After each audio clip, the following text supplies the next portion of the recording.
Mr. Secretary General, I'm here today to fight for humanity. I'm here today to fight for justice for the Palestinian people. I'm here today to call for an end to the violence and for immediate ceasefire to save the lives of innocent people, including women and children. The safety and well-being of mankind is always our number one priority. I'm sure that each one of us are touched when confronted with images of a 2-month-old baby injured and pulled away from the rubble as her family lay dead. The only question we should ask ourselves is, how much longer shall we let these atrocities continue? All of us know that this conflict is asymmetric by nature between Israel, the oppressor, the occupying power, and the Palestinian, the occupied, who are continuously being oppressed. Occupation is the core issue.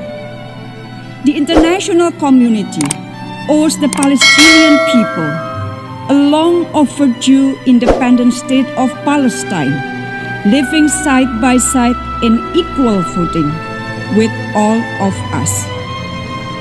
This continued occupation and aggression by Israel does not only warrant condemnation, but it is also a grave violation of international law that demands our actions.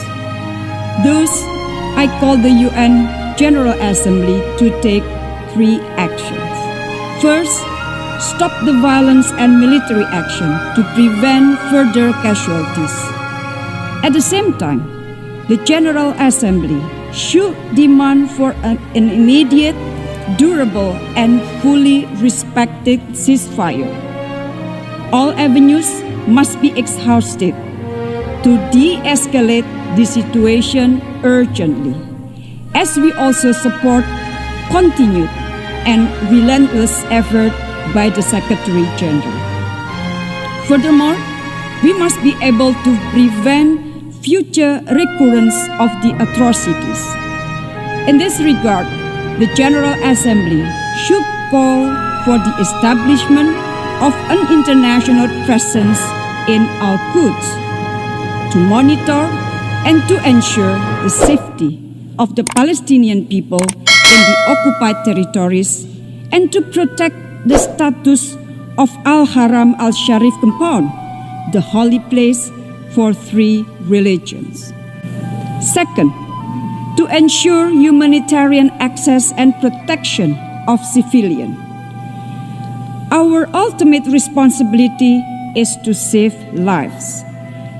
And every minute we spend here deliberating could mean another Palestinian life lost. I call the General Assembly, together with UN agencies and other actors, to step up efforts in providing humanitarian assistance to the affected Palestinian people.